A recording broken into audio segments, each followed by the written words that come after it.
Price God, ஹல்லேலூயா சொல்லுங்கள், ஹல்லேலூயா. ஆண்டவருடைய பரிசுத்தமான நாமம் மகிமைப்படுவதாக. ஸ்தோத்திரம். அதே 2 கொரிந்தியர் 1ஆம் அதிகாரத்தினுடைய 3வது வாக்கியத்தை நம்ம எல்லாரும் சேர்ந்து வாசிக்க போகிறோம்.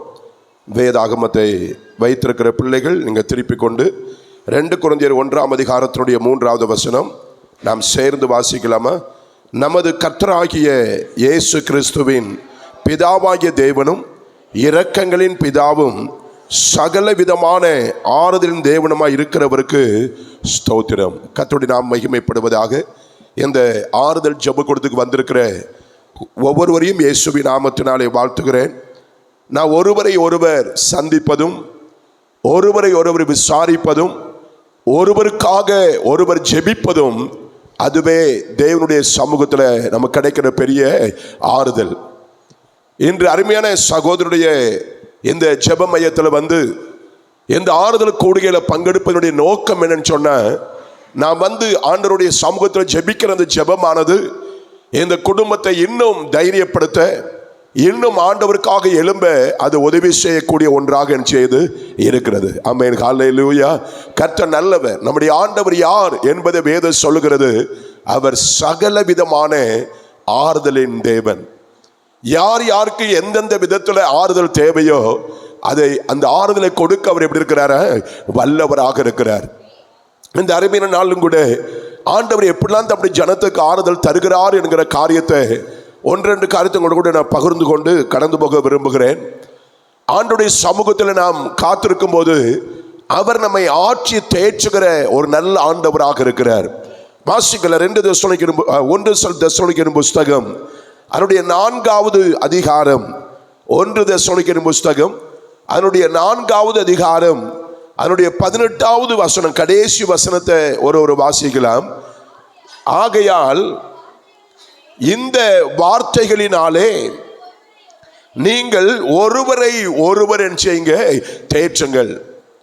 தேற்றுவதற்கு, ஆறுதல் செய்வதற்கு ஆண்டவர் நம்ம கொடுத்திருக்கிற ஒரு பெரிய மருந்து என்ன அப்படின்னு சொன்ன, அது தேவனுடைய வார்த்தை.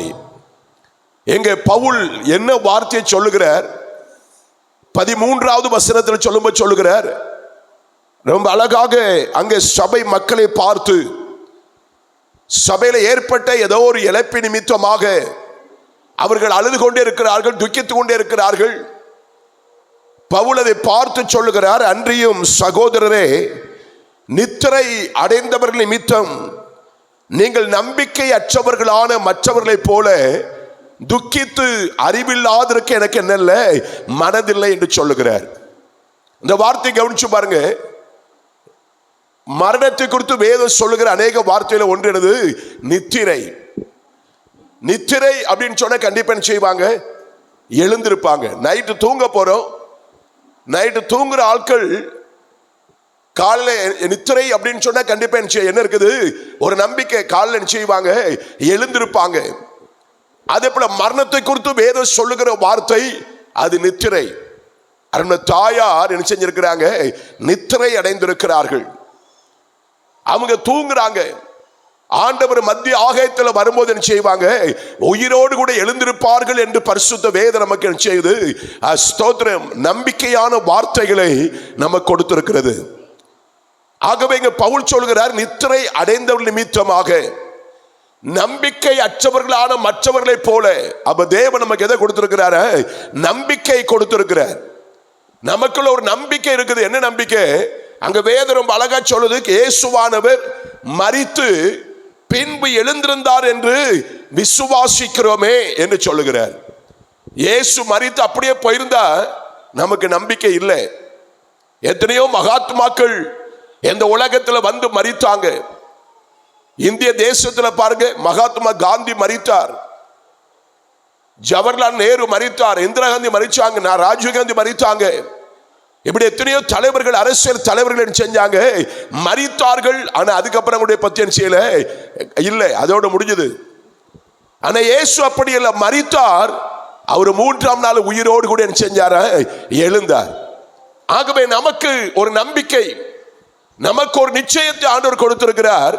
அவருக்குள் அங்க வேதம் அழகா சொல்லுது, விசுவாசிக்கிறோமே. இயேசுவானவர் மரித்து பின்பு எழுந்திருந்தார் என்று விசுவாசிக்கிறோமே, அப்படியே இயேசுவுக்குள் நித்திரை அடைந்தவர்களையும் தேவன் அவரோடு கூட செய்வார கொண்டு வருவார். ஆமென். ஹல்லேலூயா. கையை வச்சு சொல்லுங்க பார்க்கலாம். ஹல்லேலூயா, ஹல்லேலூயா. ஏன்னா அம்மா வாழ்க்கை இதோடு முடிந்து போன ஒரு வாழ்க்கை அல்ல. அவங்க ஆண்டவரை சந்திக்க போயிருக்கிறாங்க. அவங்களுடைய ஆவி ஆண்டுடைய சமூகத்தில் பயிற்சி, அவங்களுடைய சரத்தை உயிர்த்தெழுந்த நாளுக்கென்று செஞ்சிருக்கிறோம், விதைத்திருக்கிறோம். ஆண்டவர் மத்திய ஆகாயத்தில் வரும்போது வேதம் சொல்லுது, அந்த அதிகாரத்தில் கீழே வாசிக்கும் போது, கர்த்தருடைய வார்த்தையை முன்னிட்டு நாங்கள் உங்களுக்கு சொல்லுகிறதாவது, ஆண்டவருடைய வார்த்தையை முன்வைத்து ஆதாரமாய் வைத்து உங்களுக்கு சொல்லுகிறதாவது, கர்த்தருடைய வருகை மட்டும் உயிரோடு இருக்கிற நாம் நித்திரை அடைந்தவர்களுக்கு முந்திக் கொள்வது இல்லை. ஆமென். ஹல்லேலூயா. ஆண்டவருடைய வருகையில முதலிட யாருக்குதான்? அவருக்குள். அதை கீழே சொல்றாரு. ஏனெனில் கர்த்தர் தாமே ஆரவாரத்தோடும் பிரதான தூதருடைய சத்தத்தோடும் தேவ எக்காலத்தோடும் வானத்தோடு இறங்கி வருவார். அப்பொழுது கிறிஸ்துவுக்குள் மரித்தவர்கள் முதலாவது செய்வாங்க, எழுந்திருப்பார்கள். ஆமென் சொல்லுங்க. ஆமென். ஹல்லேலூயா, ஹல்லேலூயா. ஏன்னா அநேக கல்லறையில் எப்படிலாம் இருக்கும், நல்ல படத்தை போராடினேன், ஓட்டத்தை முடித்தேன், விசுவாசத்தை காத்து கொண்டேன் அப்படிலாம் வசனம் போட்டிருப்பாங்க. ஆனா எப்படி மரித்தாங்க அப்படின்னு சொன்ன, நல்ல குடித்து எங்கேயோ விழுந்து உயிரை செஞ்சிருப்பாங்க, விட்டுருப்பாங்க, அல்லது தற்கொலை பண்ணி இறந்திருப்பாங்க. நான் சொல்றேன் அப்படி. ஏன்னா கிறிஸ்தவ குடும்பத்தில் பிறந்ததுனால, கிறிஸ்தவனா இருந்ததுனால அந்த வசனத்தை அங்க போட்டுருந்தாங்க. ஆனா ஆண்டவர் வரும்போது எழுந்திருப்பாங்களா அப்படிங்கிறது எப்படின்னு சொன்ன, நமக்கும் தேவனுக்கு இடையில இருக்கிறதான அந்த உறவின் அடிப்படையில் தான். அவருடைய இரத்தத்தால கழுவப்பட்டு ரட்சிப்பின் அனுபவத்தை பெற்று, ஞானசனத்தை பெற்று, அபிஷேகத்தை பெற்று, அவருக்காக ஒரு பரிசுத்தமான வாழ்க்கை வாழ்ந்து நம்பிக்கையோடு இந்த உலகத்துல ஓட்டத்தை முடித்தால் மாத்திரமே அவர் வரும்போது என்ன செய்ய முடியும்? எழுந்திருக்க முடியும். ஆக வேதம் சொல், கிறிஸ்துவுக்குள் மரித்தவர்கள் தான் செய்வாங்க, முதலாவது எழுந்திருப்பார்கள். வேதம் சொல்லுது, பின்பு உயிரோடு இருக்க நாமும் கர்த்தருக்கு எதிர்கொண்டு போக மேகங்கள் மேல் அவர்களோடு கூட ஆகாயத்தில் எடுத்துக்கொள்ளப்பட்டு இவ்விதமாய் எப்பொழுதும் கர்த்தருடைய கூட செய்வோம், இருப்போம். அதை சொல்றதுன்னு சொல்றாரு. இந்த வார்த்தைகளினாலே நீங்கள் ஒருவரை ஒருவர் என்ன செய்யுங்க? தேற்றுங்கள், தைரியப்படுத்துங்க, கலங்காதுங்க. நீங்க வருத்தப்பட வேண்டிய அவசியம் இல்லை. அவர்கள் மெய்யான ஒரு இளைப்பாறுதலுக்குள் என்ன செஞ்சிருக்கிறாங்க? போயிருக்கிறாங்க, சற்று பிரிந்திருக்கிறாங்க, அவ்வளவுதான். எப்படி அரண்மனை போது சொல்லும் போது மகளை செஞ்சிருக்கிறாங்க, டெல்லியில மேரேஜ் பண்ணி கொடுத்துருக்காங்க, இங்க இருக்கிறாங்க. ஆனா பார்ப்போங்கிற நிச்சயம் செய்து இருக்கிறது எவ்வளவு உண்மையோ அதே போலதான் அவங்க பரலோகத்துக்கு போயிருக்கிறாங்க. அது ஆண்டவர் இயேசு சொன்னாரு, உங்கள் இருதயம் என்ன செய்யாதிருப்பதாக, கலங்காதிருப்பதாக. யோவான் 14:1-2 வசனம் கொஞ்சம் வாசித்துருங்க பக்கல. யோவான் எழுதின சுவிசேஷம் அதனுடைய 14வது அதிகாரம் 1-2 வசனத்தில் வாசிக்கிற கவனிங்க. உங்கள் இருதயம் கலங்காதிருப்பதாக. தேவனிடத்தில் விசுவாசமாய் இருங்கள், என்னிடத்திலும் விசுவாசமாய் இருங்கள். என் பிதாவின் வீட்டில் அநேக வாசஸ்தலங்கள் உண்டு. அந்த வார்த்தை கவனிங்க. பிதாவின் வீட்டில் என்ன இருக்குதா? அநேக வாசஸ்தலங்கள். எத்தனை ஆயிரம் எத்தனை கோடி ஜனங்கள் வந்தாலும் அவர்களுக்கு அங்க என்ன இருக்குது? தங்கக்கூடிய வாசஸ்தலங்கள் என்ன செய்யுது? இருக்குது. என் பிதாவின் வீட்டில் அநேக வாசஸ்தலங்கள் உண்டு. அப்படி இல்லாதிருந்தால் நான் உங்களுக்கு என்ன செஞ்சிருப்பேன்? சொல்லியிருப்பேன். உங்களுக்காக ஒரு ஸ்தலத்தை ஆயத்தம் பண்ண போகிறேன். நான் போய் உங்களுக்காக ஸ்தலத்தை ஆயத்தம் பண்ணின பின்பு நான் இருக்கிற இடத்தில் நீங்கள் இருக்கும்படி நான் மறுபடியும் வந்து உங்களை என்னிடத்தில் சேர்த்துக் கொள்வேன். ஆமென். ஹல்லேலூயா. ஆகவே கலங்க வேண்டிய அவசியம் இல்லை, பயப்பட வேண்டிய அவசியம் இல்லை. இந்த வார்த்தைகளினாலே ஒருவரை ஒருவர் என்ன செய்யுங்க? தேற்றுங்கள் என்று வேதம் சொல்லுகிறது. நம் ஆறுதல் அடைவதற்கு அவர் சகல விதமான ஆறுதல் தேவன். அவர் முதலாவது நம்மை ஆற்றுவது எப்படின்னு சொன்னா, அவருடைய வசனத்தின் அடிப்படையில், அவருடைய சத்தியத்தின் அடிப்படையில் நமக்கென்று ஒரு நித்திய வாசஸ்தலத்தை ஆண்டவர் வைத்திருக்கிறார். ஆகவே அந்த வாசஸ்தலர் நமக்கென்று அவர் உருவாக்குகிற அந்த இடம் ரெடியான செய்வார், நம்ம அழைத்து கொண்டு போக வருவார்கிற நிச்சயத்தை தந்திருக்கிறாரே. அந்த வார்த்தையினால தைரியப்படுங்கள். ஆமென். ஹல்லேலூயா. இரண்டாவதாக என் ஜனத்தை என்ன செய்யுங்க, ஆற்றுங்கள் என்று சொன்னார். ஆமென் சொல்லுங்க அல்லேலூயா. ஏசாயா தீர்க்கதரிசியின் புஸ்தகம் அதனுடைய 40வது அதிகாரத்தை திருப்பிக் கொள்ளுங்க. அதனுடைய 1-2 வசனத்தை, 1வது வசனத்தை நான் வாசிக்கிற கவனிங்க. ஏசாயா அதனுடைய 40வது அதிகாரம் அதனுடைய 1வது வசனத்தில் வாசிக்கிறோம், என் ஜனத்தை ஆற்றுங்கள் தேற்றுங்கள். யார் ஆற்றணுமா சொல்லுங்க, யார் ஆற்றணுமா? என் ஜனத்தை, என் ஜனத்தை. அவருடைய இரத்தத்தால் மீட்கப்பட்டு முத்திரை போடப்பட்ட அவருடைய பிள்ளைகள் தான் யாரு? அவருடைய ஜனங்கள். ஆமென் ஹல்லேலூயா. ஆண்டவர் சொல்கிறார், என் ஜனத்தை, என் ஜனத்தை. தன்னுடைய வாழ்க்கை ஆண்டவருக்கு என்று ஒப்பு கொடுத்து ஆண்டவருடைய கனமான ஊழியத்தை தான் செய்கிறது மாத்திரமல்ல, தன் உடன்பிறப்புகளும் இயேசுவை அறிந்து கொள்ளும்படி, அவர்களும் ஆண்டவரை பின்பற்ற, ஆண்டவரை ஆராதிக்கும்படி, எப்படி முழு குடும்பமாய் கர்த்தருக்கென்று வாழ்கிற பாக்கியம், அது உண்மையிலே பெரிய ஆசீர்வாதம். ஆமென் சொல்லுங்க. ஆமென் ஹல்லேலூயா. ஆண்டவர் என் ஜனம் சொல்லுங்க, என் ஜனம். நீங்கள் நான் கூட யாரு? நான் சொல்றேன், அவருடைய ஜனமாக என்ன செய்யணும், இருக்கணும். என் ஜனத்தை, என் ஜனத்தை கவனிச்சு பாருங்க. என் ஜனம் ஒருபோது வெட்கப்பட்டு போவது இல்லை என்று யோவேல் 2வது அதிகாரத்தில் அங்க 26வது வசனத்தில் செய்றாரு. யோவேல் மூலமா ஆண்டவர் சொல்லுகிறார், என் ஜனம் ஒருபோது என்ன செய்வதில்லை, வெட்கப்பட்டு போவதில்லை. என் ஜனம் என்கிற அந்த உறவு, தகப்பனுக்கு பிள்ளைக்கு இருக்கிறதான உறவு, அவருடைய ராஜ்யத்தின் பிள்ளைகளாய், அவருடைய குடிமக்களாக இந்த உலகத்துல நான் வாழ வேண்டியது மிகவும் அவசியம். எரேமியால சொல்றாரு, என் ஜனங்கள் நான் அளிக்கிற நன்மையினால் என்ன செய்வாங்க, திருப்தி ஆவார்கள். என் ஜனம், என் ஜனம். இன்னைக்கு 2வது சொல்லக்கூடிய ஒரு வார்த்தை, யாருக்கு தேவன் ஆறுதலை கொடுக்கிறார்? முதலாவது, இந்த வேத வசனத்தை யார் வாசிக்கிறார்களோ, இந்த வேத வசனத்தை யார் தியானிக்கிறார்களோ, இந்த வேத வசனத்தை யார் முழுமையாய் பற்றி கொள்கிறார்களோ, அவர்களுக்கு இந்த வேத வசனத்தின் மூலமாக செய்றார், ஆறுதலை கொடுக்கிறார். ஆமென் ஹல்லேலூயா. என ரோமர்ல 15வது அதிகாரத்தில் இப்படி பவுல் எழுதுகிறார். ரோமர் 15வது அதிகாரம் அதனுடைய 4வது வசனத்தை நான் வாசிப்போமானால், அங்க இப்படி ஒரு வார்த்தையை நான் வாசிக்கிறோம், தேவ வசனத்தினால் உண்டாகிற பொறுமையினாலும் ஆறுதலினாலும் என்று வேதத்தில் வாசிக்கிறோம். தேவனுடைய வசனத்தினால நமக்கு என்ன இருக்குது? ஆறுதல், ஆறுதல்.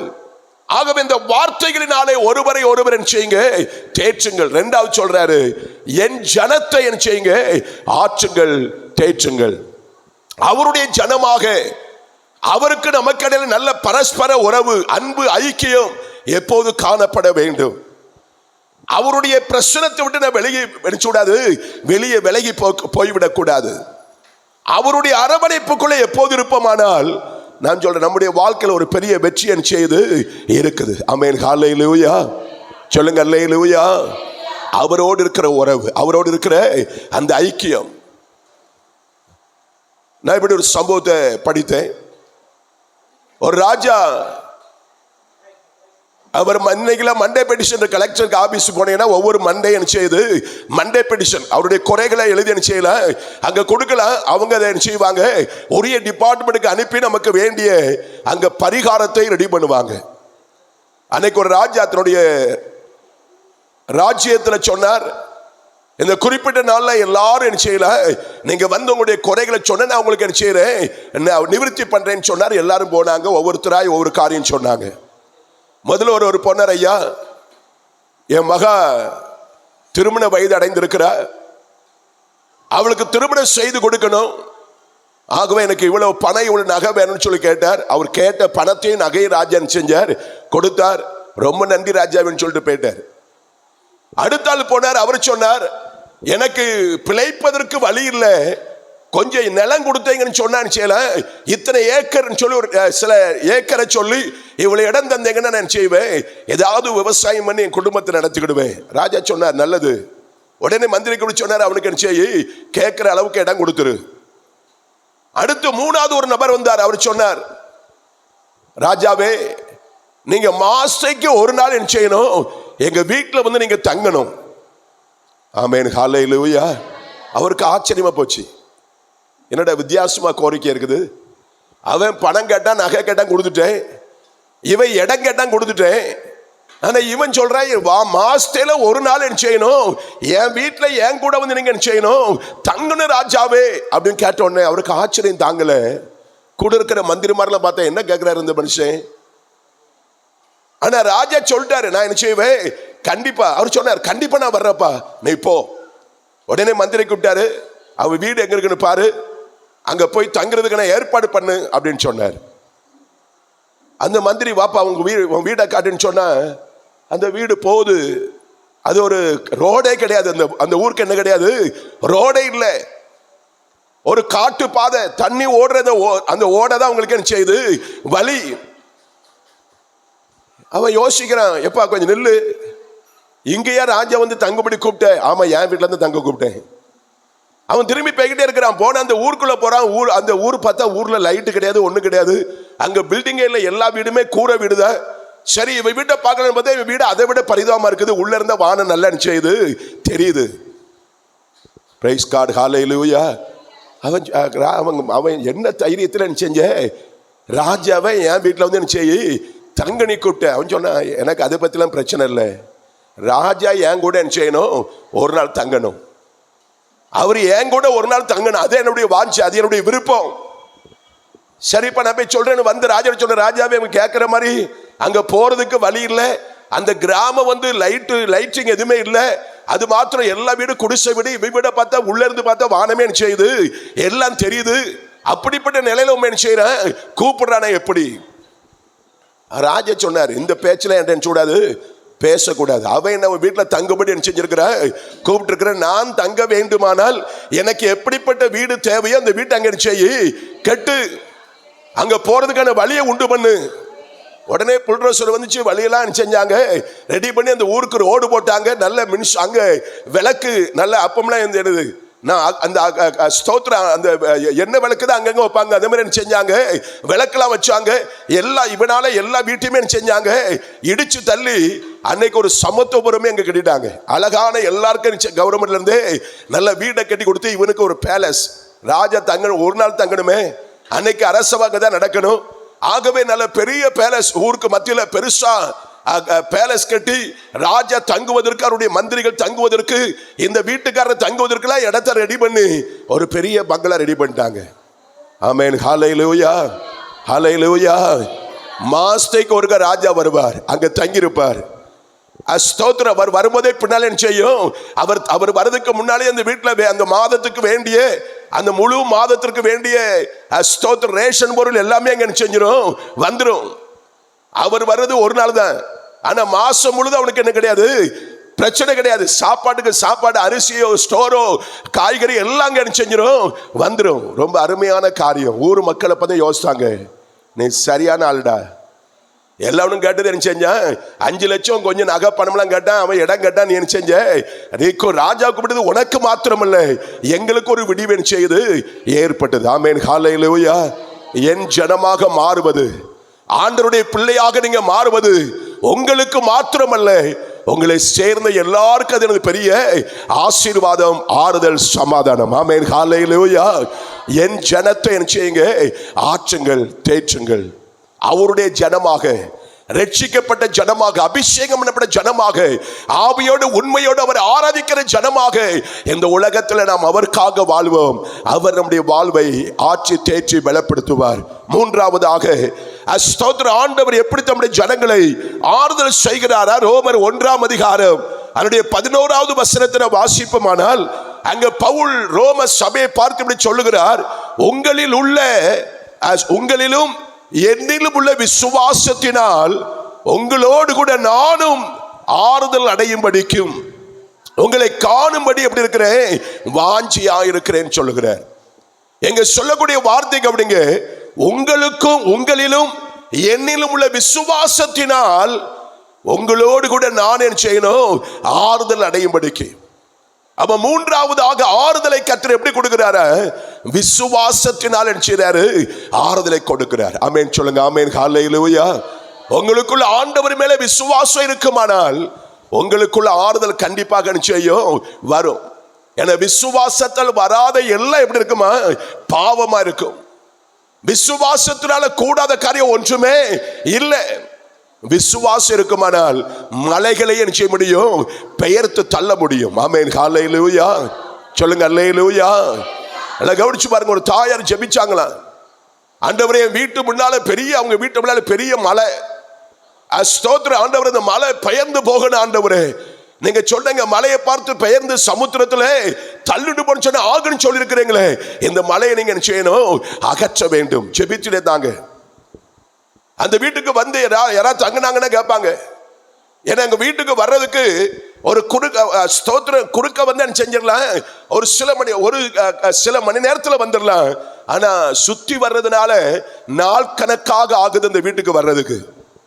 வர்றவங்களா சொந்த பந்தங்களா வரவங்க சொல்லுவாங்க, உங்க வீடு இத்தனை சுத்தி வர வேண்டி இருக்குது, ஒரு குறுக்க ரோடு இருந்தா சீக்கிரம் வந்துடலாமே. இவங்க ஜெபம் பண்ணாங்க, ஆண்டவர் இந்த மலை அனுப்பிச்சீங்க, தடையா இருக்கிறது என்னதுதான் ஒரு பெரிய மவுண்டைன். நடந்த காரியம் என்ன? அவங்க ஒரு பாலம் போடுறதுக்கு பஞ்சாயத்துல இருந்து நகராட்சியில இருந்து என்ன செஞ்சாங்களா, திட்டம் போட்டாங்க. இதுக்கு கல் எங்க கடல்ல என்ன செய்யணும்? அந்த பாலம் போடணும், அது கல் வேணுமே என்ன செய்யறது? அப்ப அவங்க சொன்னாங்க, அந்த பக்கத்தில் இருக்கிற மலையை என்ன செய்யுங்க? ரெடி பண்ணுங்க. ஆமென். ஹல்லேலூயா. இந்த அம்மாட்ட கேட்ட, அந்த இடம் இருக்கு, இந்த மலை இருக்குது யாருதான்? இந்த அம்மாவுடைய இடத்துல தான் அந்த மவுண்டன் இருக்குது. அந்த அம்மாட்ட சொன்னாங்க, அம்மா உங்களுக்கு என்ன செய்யல, கவர்மெண்ட்ல இருந்து நாங்கள் இவ்வளவு அமௌண்ட் தந்துடுறோம், இந்த மலையை நாங்கள் பேத்து எடுத்துக்கிடுறோம். கவனிங்க, டபுள் விசுவாசம் எதை கொண்டு வருது பாருங்க. வலியும் உண்டாக்குது, தடையறந்த மலைக்கு பதிலாக என்ன செய்யுது? பணமும் கிடைக்குது. இவங்க அந்த பெரிய சந்தோஷம் நமக்கு. உடனே அக்ரிமெண்ட்ல கையெழுத்து போட்டாங்க. பஞ்சாயத்துல இருந்து என்ன செஞ்சாங்க? அவங்க கவர்மெண்ட்ல இருந்து வந்து அதுக்கு வேண்டிய மிஷினை வச்சு என்ன செஞ்சாங்க? பாறையெல்லாம் உடைத்து எடுத்து கொண்டு போய் சமுத்திரத்தை தள்ளி என்ன செஞ்சாங்க? பாலத்துக்கு ரெடி பண்ணாங்க. இவங்களுக்கு வர வேண்டிய பாதையும் கிடைச்சது, அதுக்கு பதில் என்ன செய்யுது? பணமும் கிடைச்சது. ஆமென் சொல்லுங்க. ஆமென். ஹல்லேலூயா. விசுவாசம் எதை கொண்டு வரும்? ஆறுதலை கொண்டு வரும், சமாதானத்தை கொண்டு வரும். 1 தெசலோனிக்கேயர் 3ஆம் அதிகாரத்தில் 7வது வசனத்தில் பவுல் இப்படியாக தெசலோனிக்கே சபையை பார்த்து சொல்லுகிற ஒரு வார்த்தை நான் வாசிக்கிறேன். 1 தெசலோனிக்கேயர் அதனுடைய 3வது அதிகாரம் 7வது வசனம். சகோதரரே, எங்களுக்கு நேரிட்ட எல்லா இக்கட்டிலும் உபத்திரவத்திலும் உங்கள் விசுவாசத்தினாலே உங்களை குறித்து செஞ்சிருக்கிறோம், ஆறுதல் அடைந்திருக்கிறோம். ஒரு போதகர் எப்படி ஆறுதல் அடைகிறார் அப்படின்னு சொன்ன, சபை விசுவாசிகள் தன்னுடைய பிரச்சனைக்கு மத்தியில் விசுவாசத்தோடு ஆண்டவரை பற்றி கொண்டு வாழும் போது அதை பார்த்து ஊழியர்கள் செய்து ஒரு பெரிய ஆறுதல். ஆமென். ஹல்லேலூயா. கவனிங்க, ஆறுதல் எப்படி கிடைக்குது? ஒன்று வார்த்தையினால, இரண்டாவது அவருடைய ஜனமாக வாழ்வதனால, மூன்றாவது விசுவாச வாழ்க்கை வாழ்கிறதுனால. ஆமென். ஹல்லேலூயா. ஆகவே ஆண்டவர் மேல் வைக்கிற விசுவாசம் அசைவில்லாததாய் உறுதியானதை காணப்படட்டும். ஆண்டவர் உங்களை பலப்படுத்துவார். கடைசியாக ஒன்று சொல்ல முடிக்க விரும்புகிறேன். ஸ்தோத்திரம், கர்த்தர் நல்லவர். 2 கொரிந்தியர் 7வது அதிகாரத்தை திருப்பிக் கொள்ளுங்க. 2 கொரிந்தியர் 7வது அதிகாரம் அதனுடைய 6வது வசனத்தை ஒருவர் வாசிக்கலாம். ஆகிலும் சிறுமைப்பட்டவர்களுக்கு ஆறுதல் செய்கிற தேவன் தீத்து வந்ததினாலே எங்களுக்கு என்ன செஞ்சார்? ஆறுதல் செய்தார். இன்னைக்கு நீங்க வந்ததுனால அருமையான ஊழியருக்கு ஒரு பெரிய ஆறுதல். ஆமென். ஹல்லேலூயா. அவங்க சொன்னாங்க, என்னுடைய நெருக்கத்தில் நீங்கள் என்ன செஞ்சிருக்கிறீங்க? என் கூட வந்திருக்கிறீங்க, அது எனக்கு பெரிய ஆறுதல். எங்க பவுல் சொல்லுகிறார், ஸ்தோத்திர, ஆகிலும் சிறுமைப்பட்டவர்களுக்கு ஆறுதல் செய்கிற தேவன் தீத்து வந்ததினாலே எனக்கு என்ன செஞ்சாரு? ஆறுதல் செய்தார். அப்படியானால் தேவ பிள்ளைகள் வந்து ஒருவரை சந்திக்கும் போது, தேவ ஜனங்கள் வந்து ஒருவரை ஒருவர் பார்க்கும் போது, விசாரிக்கும் போது அங்க என்ன உண்டாகுதா? ஆறுதல், சமாதானம் செய்து கிடைக்குது. ஆமென். ஹல்லேலூயா. சிலர் பாஸ்டர் உங்களை பார்க்கணைக்கு வர்றேன்னு சொன்னா பாஸ்டருக்கு புளி கிடைக்கும். ஏன்னு சொன்னா இவங்க எதுக்கு வர்றாங்களோ. சிலர் வர்றாங்கன்னு சொன்னா, வாங்க பிரதர் சீக்கிரம் வாங்க, ஏன்னா தெரியும் அவரை பற்றி என்ன இருக்காது, பிரச்சனை இருக்காது. அவர் வந்த ஏதாவது நல்ல செய்தியோடு தான் செய்வாரு, வருவார். சமாதானமான செய்தியோடு தான் வருவார். சிலர் வந்தாலே இவங்க இருதயத்தை கையில பிடிச்சதான் இருப்பாங்க, என்ன பிரச்சனையை கொண்டு வர போறாங்களோ தெரியலையே. நான் சொல்றேன், நீங்க எந்த நபரை இருக்க விரும்புறீங்க? பாஸ்ட் இருதயத்தை கையில பிடிச்சிருக்கணுமா? அல்லது உங்களை பரவாயில்ல வரட்டும் சோத்திரம், நீங்க வர்றீங்களா, நான் எதிர்பார்த்து உட்கார்ந்துருக்கிறேன்னு சொல்லக்கூடிய அந்த லிஸ்ட்ல இருக்கணுமா? ஆமென். ஹல்லேலூயா. பவுல் சொல்லுகிறார், தீத்து வருகிறதுனால நான் என்ன செஞ்சிருக்கிறேன்? ஆறுதல் அடைந்திருக்கிறேன். நீங்க வந்தது எல்லாம் சந்தோஷம். எந்த அருமை ஆறுதல் கூடுகையில வந்திருக்கிறேன். நாம் இங்கு வந்ததுனால ஆண்டவர் தம்முடைய பிள்ளைகளை, குடும்பத்தின் பிள்ளைகளை ஆட்சி தேற்றுவாராக, தைரியப்படுத்துவாராக. ஆமென். ஹல்லேலூயா. ஸ்தோத்திரம். வேற ப்ரோக்ராம் உண்டா? ஜோம் இல்லாமா? வேற ப்ரோக்ராம் உண்டா? ஜோம் இல்லாமா?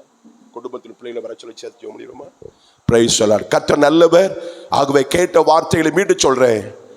சகல விதமான ஆறுதலின் தேவன். எப்படி ஆறுதல் கொடுக்கிறார்? நீங்க தான் சொல்லணும்.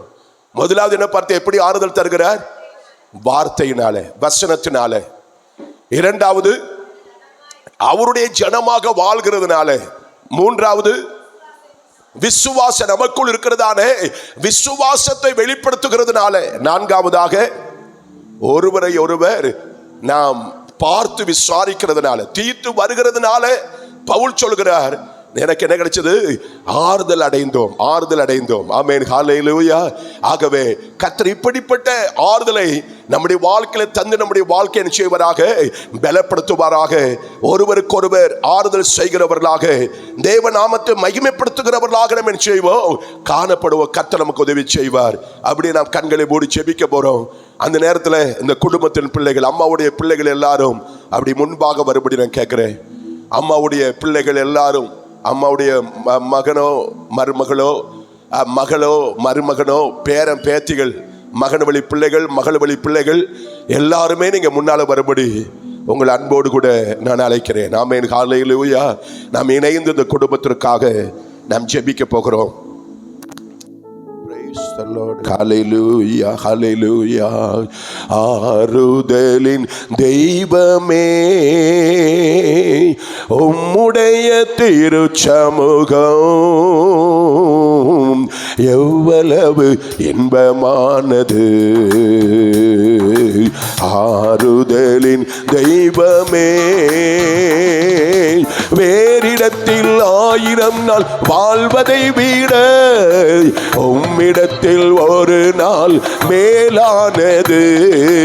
வேறிடத்தில் 1000 நாள் வாழ்வதை விட உம்மிடத்தில் ஒரு நாள் மேலானது.